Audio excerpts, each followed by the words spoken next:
Say her name again." The words came out of the little girl's mouth so softly that for a moment they almost disappeared into the cold morning air outside the Harrington estate gates. But William Harrington heard every syllable as if someone had spoken directly inside his chest, and before the security guards could even react, he stepped forward just enough for his shadow to fall across the iron gate and said in a low, controlled voice, "You need to leave." The little girl, no taller than the lower edge of the gate, did not move back. She simply looked up at him with steady brown eyes and said again, "Emma Harrington told me to find you." The name stopped the world in a way nothing else ever had. William Harrington, a man known across business journals as untouchable, precise, and unshaken even during billion-dollar collapses, felt something unfamiliar tighten behind his ribs, and for a fraction of a second the sound of the wind, the distant traffic, even the subtle hum of security cameras seemed to vanish. "Who sent you?" he asked, though his tone was sharper now, more guarded, as if volume alone could rebuild the wall that name had cracked. The girl adjusted the strap of her small worn backpack and repeated calmly, "Emma Harrington. She said you would recognize her name."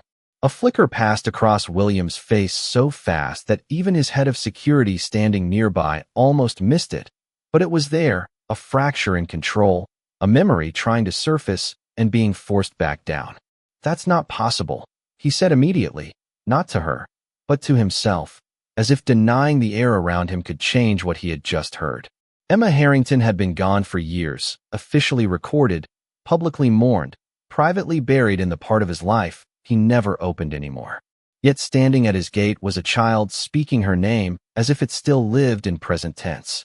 The girl took a small step forward, close enough now that William could see the faint dust on her shoes and the careful way she held herself. Not like someone lost, but like someone sent.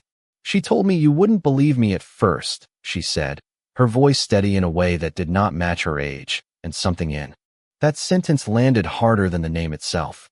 William's jaw tightened.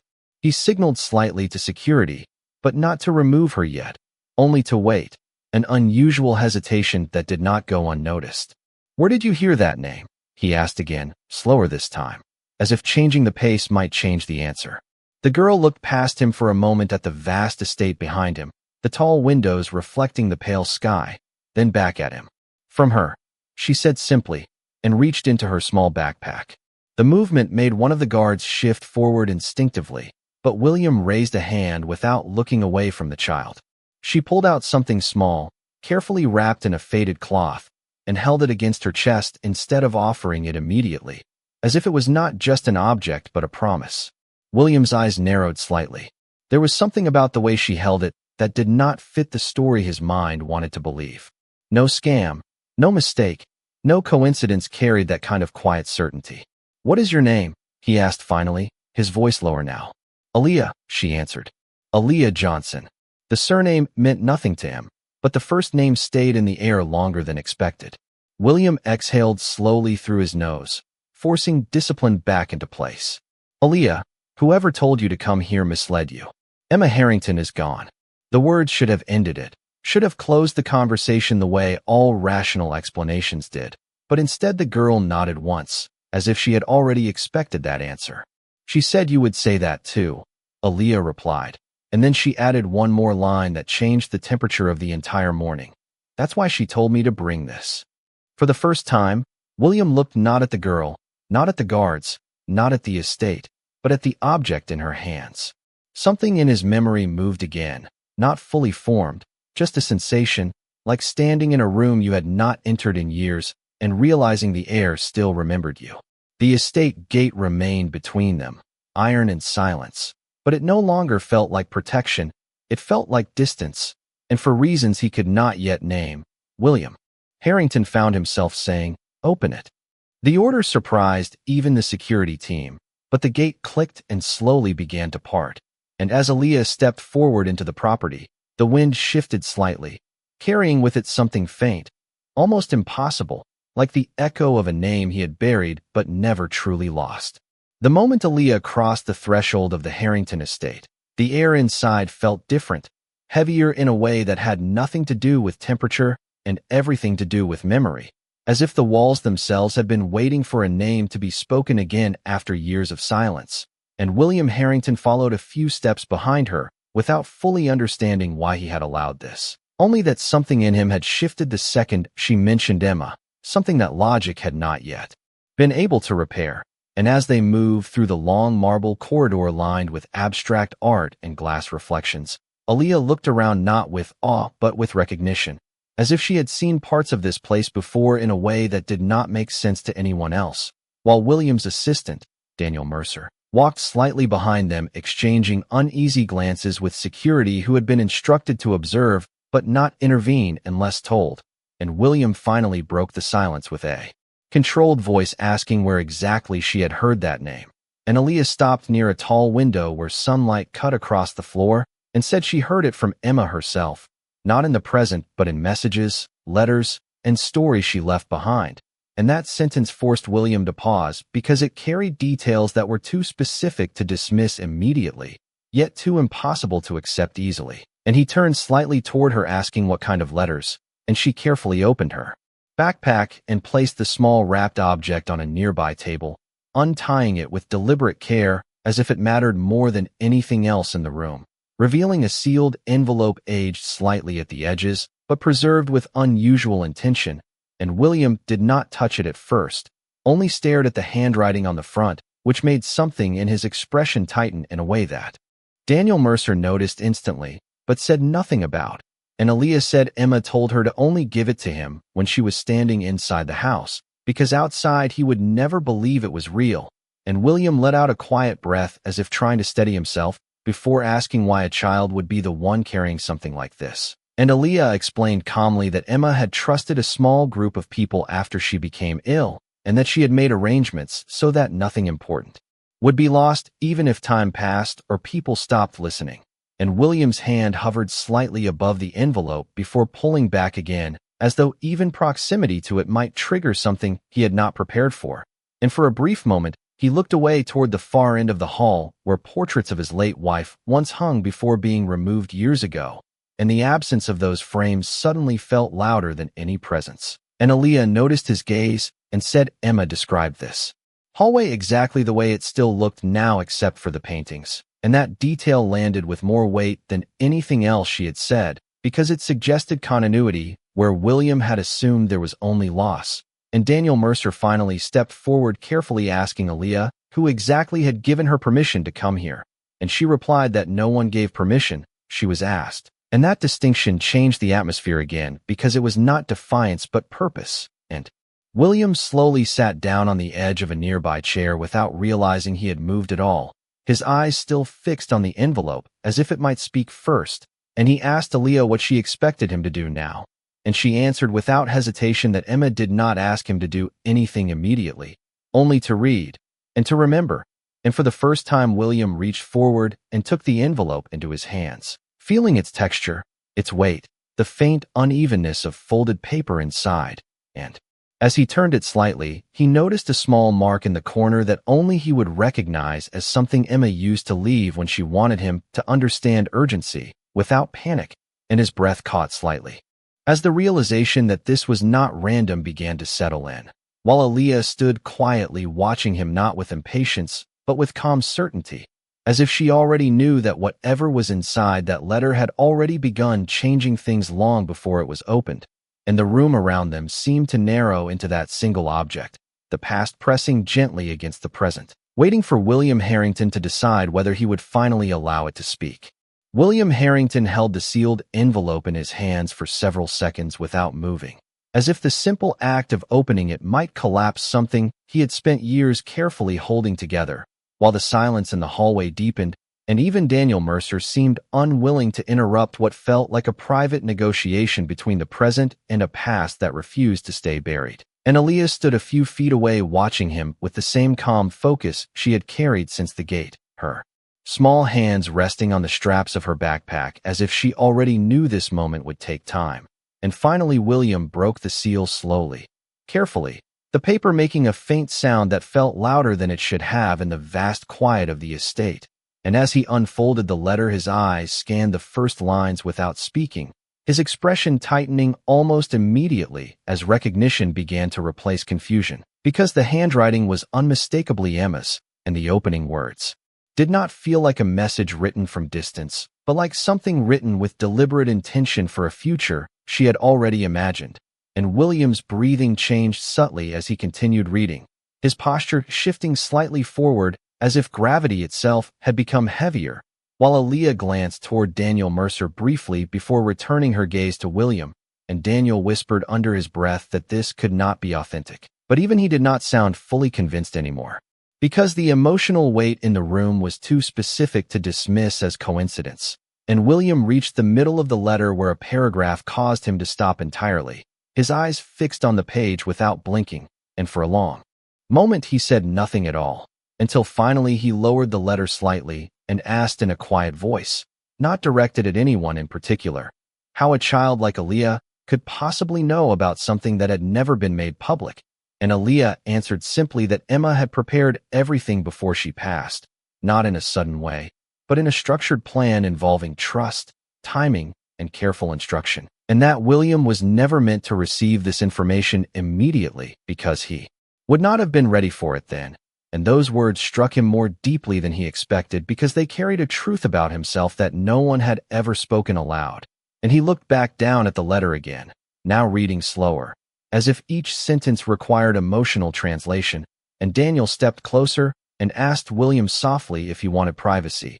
But William did not respond, because something else in the letter had caught his attention, a reference to a place only he and Emma had visited once during a short trip outside Boston years ago, a place that had no digital record connected to their names, and yet it was written there in detail, and William's hand tightened slightly around the paper as memory returned in fragments, not as images, but as sensations, and Aaliyah quietly said that Emma described that place as the one where truth would always feel the most honest, and William finally looked up at her, seeing not just a child but a bridge between what he remembered and what he had buried, and he asked her why she had been chosen for this. And Aaliyah hesitated for the first time, then said that Emma never used the word chosen, only the word trusted, and that she had been told to deliver the letter only when William's silence became longer than his answers. And the simplicity of that explanation made the situation feel even more precise, as if every detail had been measured in advance. And William slowly lowered himself into the chair again, holding the letter now with both hands, his eyes scanning the final section where Emma's tone shifted from instruction to something more personal. And as he read, his expression softened in a way that had not been seen by anyone in years, while Daniel Mercer stepped back slightly, realizing that whatever this was, it was no longer a question of verification, but of reconciliation with something William Harrington had stopped allowing himself to feel. And Aaliyah remained still, waiting not for approval or reaction, but for recognition, as if the letter itself had already begun the work that words alone could not complete. William Harrington remained seated in the quiet study hall of the estate, the sealed letter now fully open in his hands. And as his eyes moved line by line across Emma's words, the atmosphere around him seemed to change in subtle but undeniable ways, as if the house itself had begun to recognize what was being revealed inside that fragile paper. While Aaliyah stood near the edge of the room with the same steady posture she had maintained since arriving, her gaze never leaving him, and Daniel Mercer lingered a few steps behind, increasingly uncertain whether he was witnessing a legal situation or something far more personal that had escaped the boundaries of logic. And William's expression shifted again as he reached a section of the letter that referenced not just memories, but names of people who had worked closely within his private foundation years ago, names that had never appeared in public records. And this caused him to pause mid-reading, his fingers tightening slightly around the paper as if confirming that what he was reading was not imagined. And for the first time, he looked up directly at Aaliyah and asked in a controlled but strained voice how she could possibly know those details. And Aaliyah answered without hesitation that Emma had spoken about everything with precision because she believed that truth would eventually need witnesses who could not be influenced by wealth or reputation, only by memory and honesty. And Daniel Mercer immediately stepped forward and suggested that perhaps someone inside their extended network had leaked internal information. But William raised a hand slightly without looking at him, signaling silence not out of anger but out of concentration, because something in the letter had begun to dismantle his certainty in a way he had not experienced in years. and he continued reading, now slower, more deliberately, until he reached a paragraph that caused him to exhale sharply and lean back in his chair, as if the weight of the words had shifted something inside him physically. And Aaliyah noticed the change in his breathing and quietly asked if he was okay, but William did not answer immediately, instead focusing on a single sentence that referenced a decision he and Emma had once made together regarding a private foundation project that had been abruptly discontinued after her illness, a decision that only the two of them could have known in full context, and the fact that it was written there with emotional clarity rather than procedural language made it impossible for him to dismiss. And for the first time since she had arrived, William's voice softened as he asked Aaliyah if Emma had said anything else about why this mattered now. And Aaliyah nodded and said Emma believed that some connections are not meant to end just because people disappear, and that some responsibilities remain even when silence feels easier. And as those words settled into the room, Daniel Mercer quietly stepped back again, realizing that his role in this moment was no longer interpretive but observational, because the emotional structure between William and the letter had become something private and uninterruptible. And William lowered the paper slightly, his eyes no longer scanning but absorbing, and then he asked Aaliyah one final question in a lower voice, asking not about proof this time, but about intention, why she personally had chosen to come. And Aaliyah's response was simple, almost unchanged in tone. She said she did not choose it, Emma did, and that she was only completing what had already been set in motion. And that answer lingered in the air longer than anything else spoken that day, because it reframed everything from coincidence to continuation.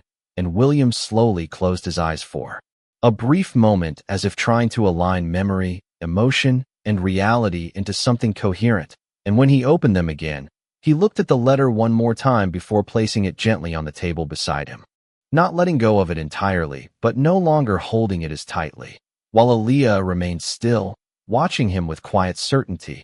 And Daniel Mercer glanced between them, realizing that whatever had begun at the gate had now fully entered the center of William Harrington's life, not as an interruption, but as something that could no longer be avoided or explained away. The silence inside the Harrington estate study had shifted from uncertainty into something heavier, something closer to reflection, as William Harrington sat with the open letter resting on the table beside him, no longer reading it line by line, but instead holding his gaze on it, as if it had become an object that no longer belonged only to paper. While Aaliyah remained standing in the same position she had chosen from the beginning, calm and still, her eyes occasionally moving from William to the letter and back again, as though she understood the weight of what was unfolding even if she was not responsible for its emotional consequences. And Daniel Mercer had now fully stepped back near the doorway, his posture professional but his attention fixed, because nothing about this moment felt like a routine private matter anymore. And William finally exhaled in a longer breath, pressing his fingers lightly against his temple before leaning forward again, as if trying to reorganize his thoughts into something manageable. And when he spoke, his voice was quieter than before, less controlled and more human, asking Aaliyah what Emma had told her about what should happen after she delivered the letter.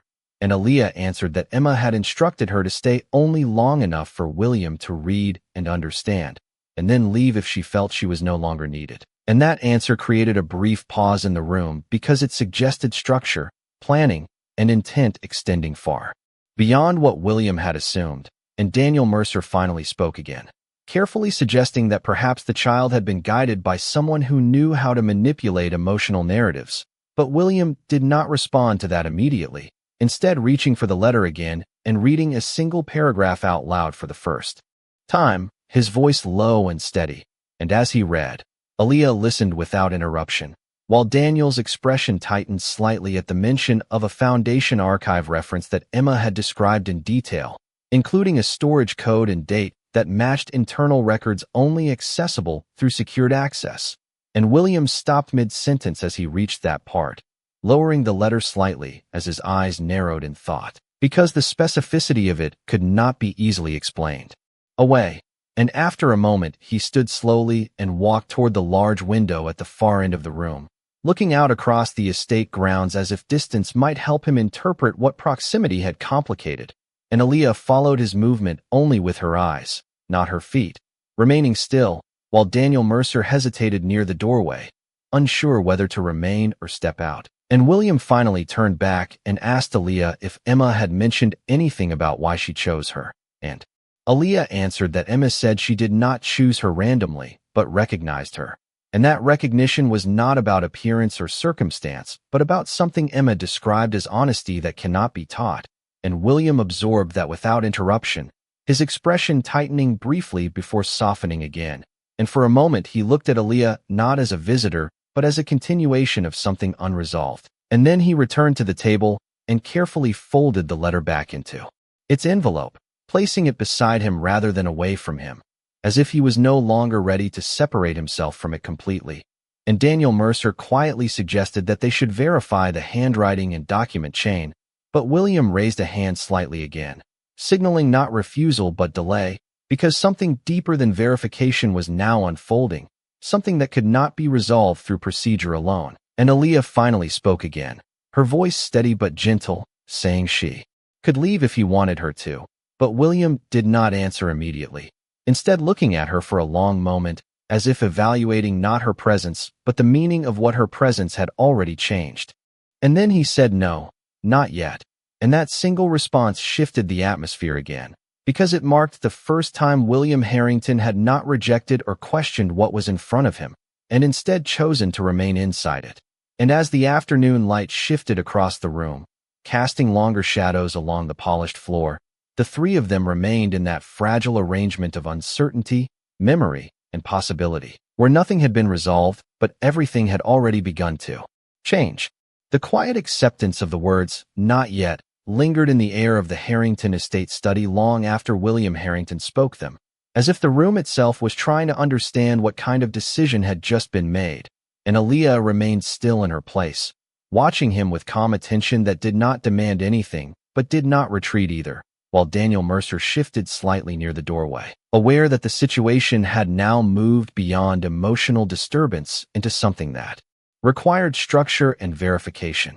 And William finally turned away from the window and looked at the letter again on the table, his expression no longer purely emotional, but now layered with something more deliberate, as if he was beginning to separate memory from evidence. And after a long pause, he reached for his phone and made a single call, his voice controlled as he requested access to archived Foundation records from several years ago tied to Emma Harrington's private projects.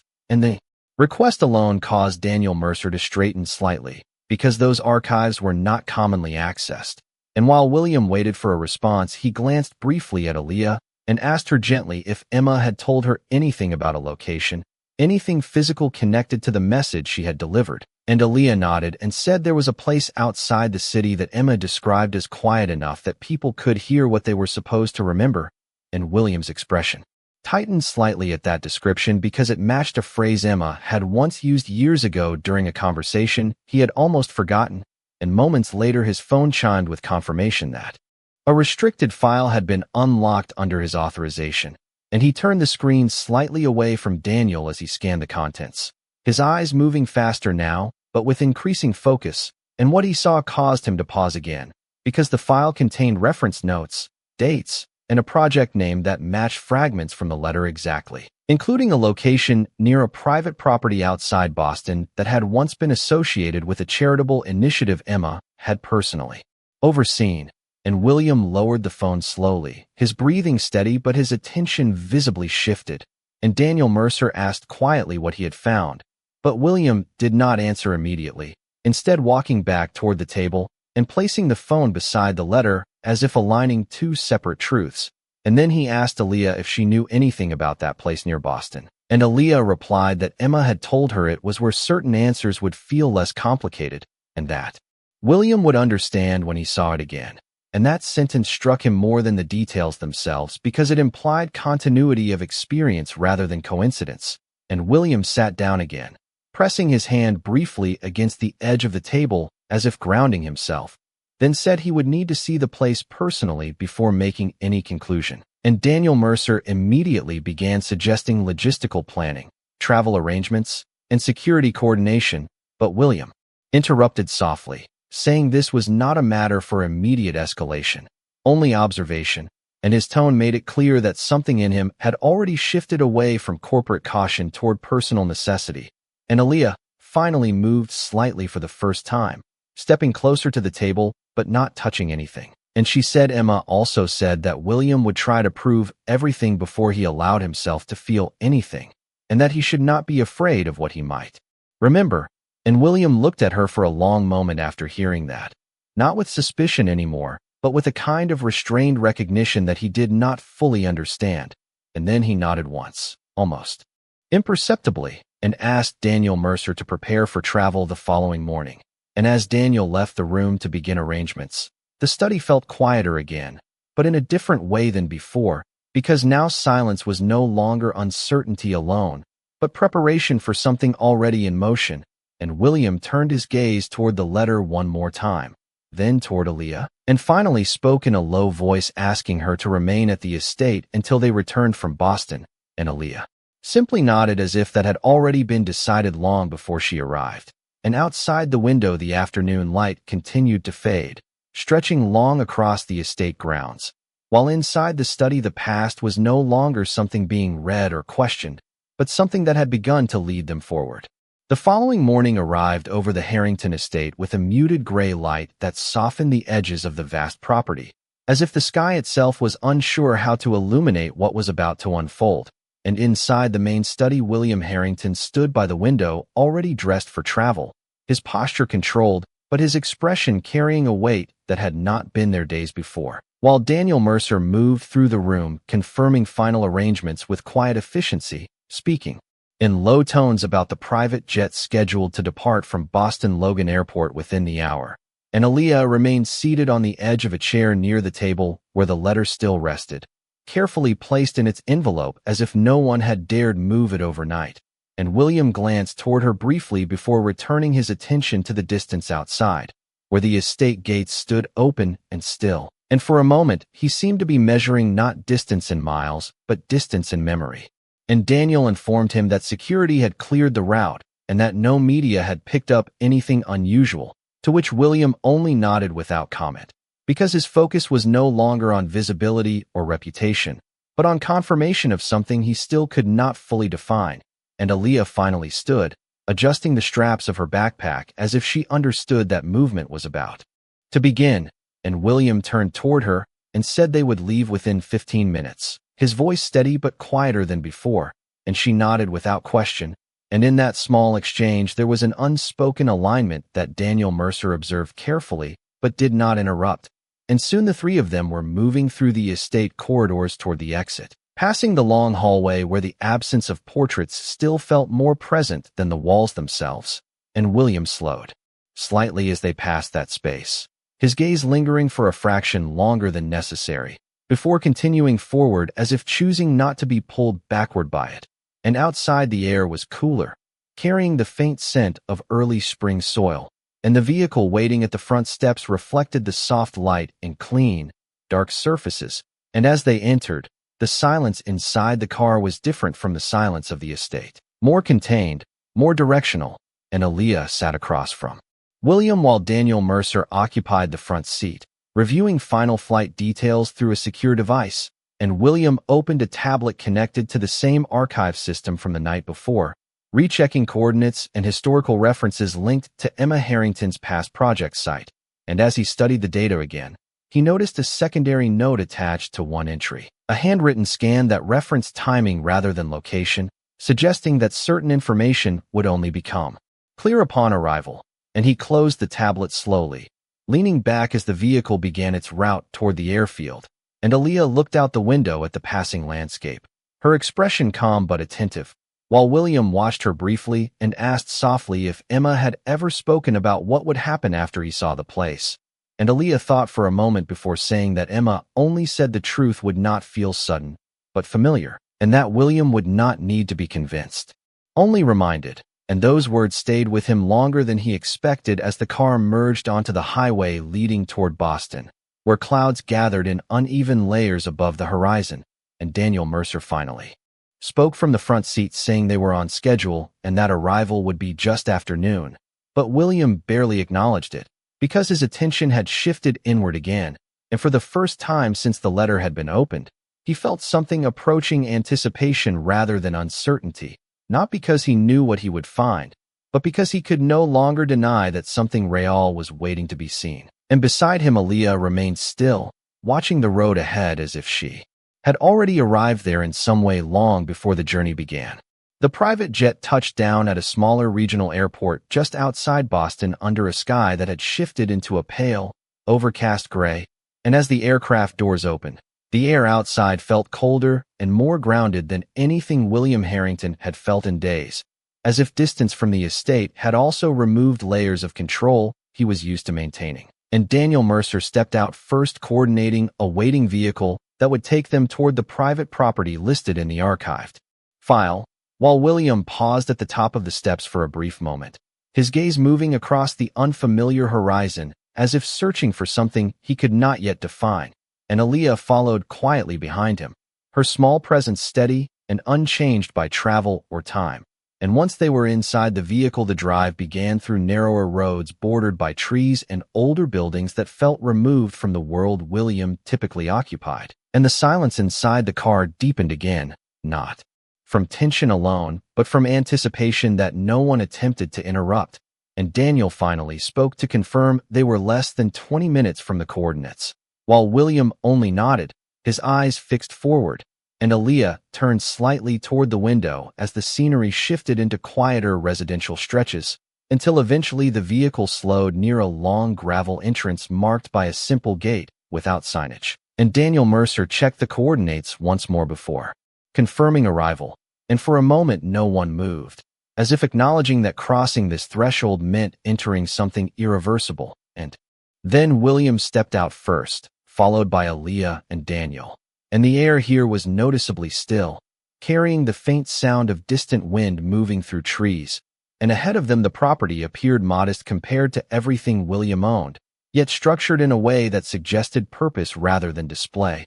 And as they walked forward along the gravel path, William felt an unfamiliar tightening in his chest. Not fear, but recognition without context, and Aaliyah slowed slightly, looking ahead as if confirming direction, and Daniel Mercer remained close behind, scanning the area instinctively.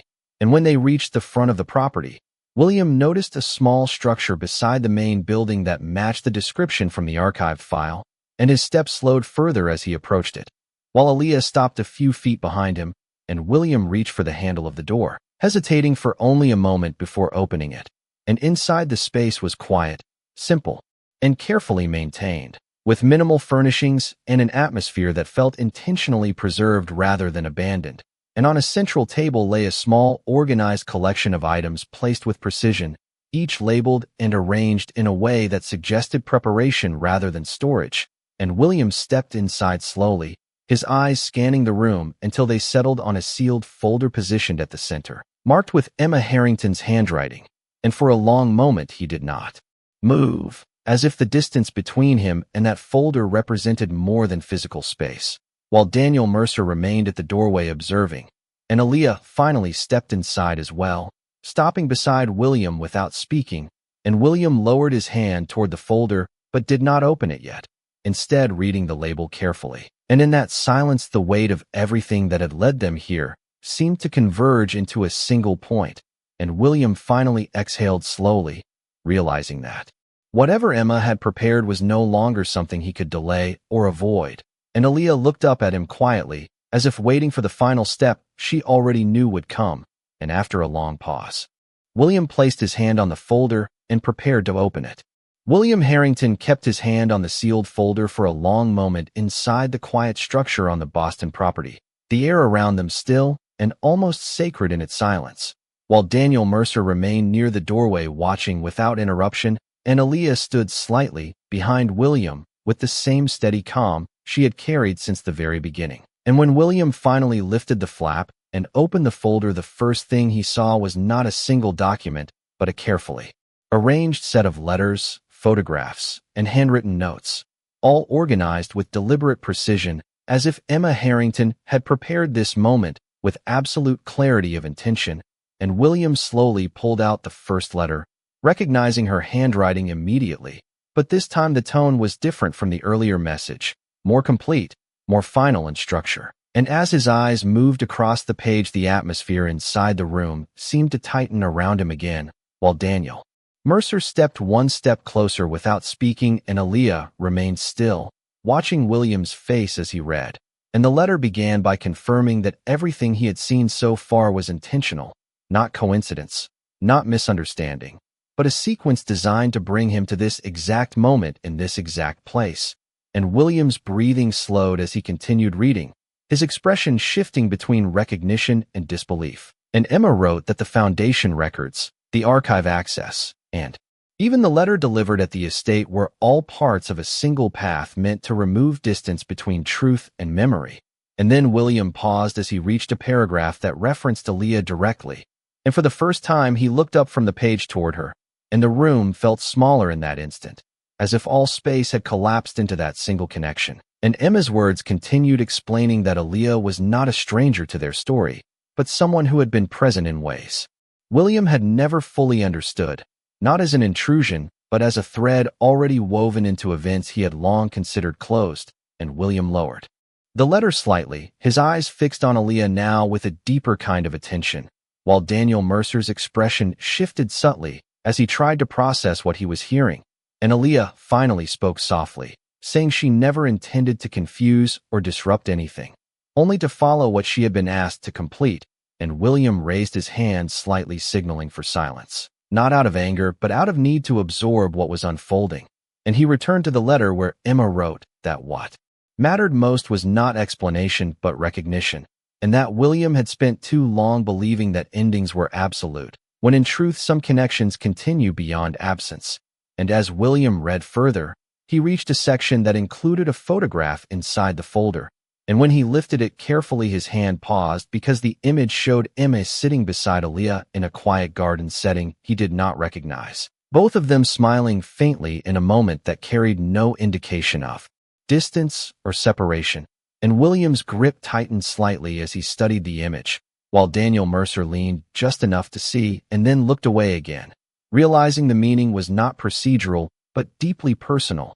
And Emma's letter continued, explaining that Aaliyah had entered William's life not by accident, but through a promise Emma had made long before her absence. A promise that certain truths would be delivered only when time removed resistance.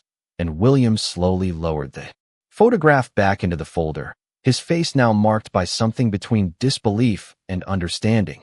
And he turned to Aaliyah again, asking quietly if she knew everything written there. And Aaliyah shook her head gently and said she only knew what she had been told to carry, not all the reasons behind it. And that answer softened the moment rather than breaking it, because it confirmed that she was not manipulating the truth, but delivering it.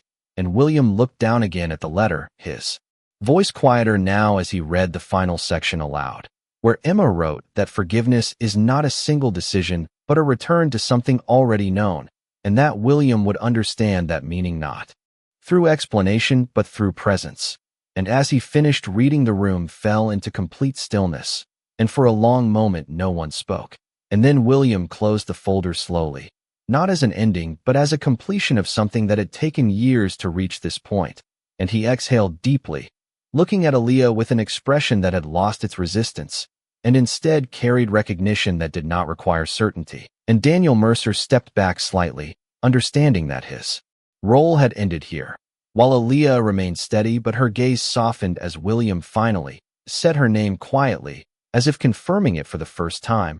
And in that moment, the distance between past and present seemed to dissolve completely, leaving only the quiet understanding that what Emma Harrington had set in motion was never about revelation alone, but about bringing someone back to a truth he had stopped allowing himself to remember.